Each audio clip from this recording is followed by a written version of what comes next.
എല്ലാവർക്കും അറിയാവുന്നതുപോലെ വളരെ ദാരുണമായിട്ടുള്ള ഒരു മരണമാണ് പ്രഭേട്ടൻ്റെ ഇപ്പോൾ ഉണ്ടായിട്ടുള്ള ഈ ദുരന്തം. വിശദാംശങ്ങൾ എല്ലാവർക്കും അറിയുന്നതുകൊണ്ട് ഞാനത് വിശദീകരിക്കുന്നില്ല. ഇന്നലെ നിങ്ങൾക്ക് എല്ലാവർക്കും അറിയാവുന്നതുപോലെ ഇന്നലെ ക്യാബിനറ്റ് ഓൺലൈനായിട്ടായിരുന്നു ചേർന്നിരുന്നത്. ഇന്നലെ ക്യാബിനറ്റ് ഓൺലൈനായി ചേരുന്ന നേരത്താണ് ഇവിടെയുള്ള സുഹൃത്തുക്കൾ ഇങ്ങനൊരു മരണം ഉണ്ടായിട്ടുണ്ടെന്നും അതിനെ തുടർന്ന് അകക്കാട്ടുകളിലേക്ക് ആളുകളെല്ലാവരും പോയിരിക്കുകയാണെന്നും ഉള്ള വിവരം ഔപചാരികമായിട്ട് നൽകുന്നത്. ഞാൻ മിനിറ്റുകൾക്കകം യോഗം നടക്കുമ്പോൾ തന്നെ ADM-ന് സന്ദേശം അയച്ച് ADM-ഉം നമ്മുടെ വൈൽഡ് ലൈഫ് DFO-യും ഇവിടുത്തെ PC DFO-യും അക്കാര്യം ഏതാണ്ട് സ്ഥിരീകരിച്ചുകൊണ്ടുള്ള വിവരം നൽകുകയുണ്ടായി. ക്യാബിനറ്റിൽ തന്നെ ഈ വിഷയം പറഞ്ഞു. ഇങ്ങനെയൊരു ദുരന്തം പെട്ടെന്നുണ്ടായൊരു അനുഭവം ഉണ്ടായി എന്ന കാര്യം പറഞ്ഞു. മുഖ്യമന്ത്രി അതിനെ തുടർന്ന് 2 മന്ത്രിമാരോടും, റവന്യൂ മന്ത്രിയോടും ഫോറസ്റ്റ് മന്ത്രിയോടും അടിയന്തരമായി കൂടിയാലോചിച്ച് ആവശ്യമായിട്ടുള്ള നടപടിക്രമങ്ങൾ കൈക്കൊള്ളണം എന്ന് നിർദ്ദേശിക്കുകയും ചെയ്തു. തുടർന്ന് റവന്യൂ വകുപ്പ് മന്ത്രിയുടെ മുറിയിൽ തന്നെ റവന്യൂ വനം വകുപ്പ് മന്ത്രിമാരുടെയും ബന്ധപ്പെട്ട ഉദ്യോഗസ്ഥന്മാരുടെയും യോഗ അടിയന്തരമായി ചേരുകയുണ്ടായി. കാടിനകത്താണ് ഈ ദുരന്തം ഉണ്ടായത്.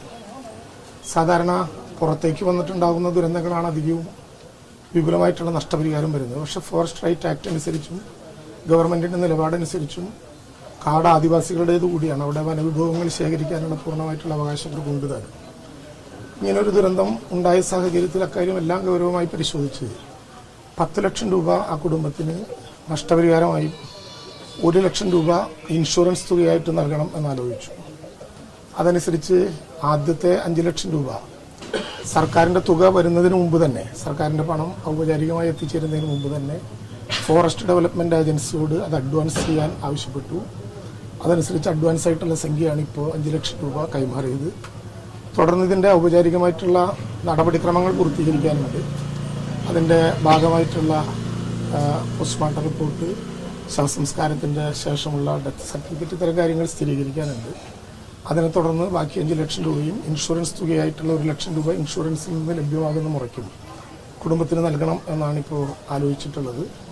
ഇന്നലെ തന്നെ വളരെ വേഗത്തിൽ ഈ കാര്യങ്ങളിൽ നാട്ടിലെ ജനങ്ങളെല്ലാവരും ഇടപെട്ടു. വളരെ വേഗത്തിൽ ആ കാര്യങ്ങളിൽ നേതൃത്വപരമായ പങ്കുവയ്ക്കുകയുണ്ടായി. ഔപചാരികമായ സംവിധാനങ്ങൾക്കപ്പുറത്ത് ജനങ്ങളെല്ലാം ഇടപെട്ടു. കിട്ടാവുന്ന ഈ വൈതരണികൾക്കിടയിലും പ്രഭേട്ടനെ കൊണ്ടുവരാനും ആശുപത്രിയിൽ കൊണ്ടുപോകാനും, നിങ്ങൾക്കെല്ലാവർക്കുമായപ്പോൾ അറിയുന്നത് പോലെ വൈകുന്നേരമാകുമ്പോൾ പോസ്റ്റ്മോർട്ടം നടപടികൾ പിന്നെ നടക്കാനുള്ള ചില പ്രയാസമുണ്ടായി. ഇൻക്വസ്റ്റ് നടത്തി കളക്ടറോട് രാത്രി പോസ്റ്റ്മോർട്ടം നടത്താൻ വേണ്ടിയിട്ടുള്ള പ്രത്യേക ഉത്തരവ് ഇറക്കണം എന്ന നിലയിൽ മന്ത്രി എന്ന നിലയിൽ നിർദ്ദേശിച്ചിരുന്നു. അതനുസരിച്ച് പ്രത്യേക ഉത്തരവിറക്കി കഴിഞ്ഞപ്പോൾ ഡോക്ടറുടെ അവൈലബിലിറ്റിയുടെ പ്രശ്നം വന്നു.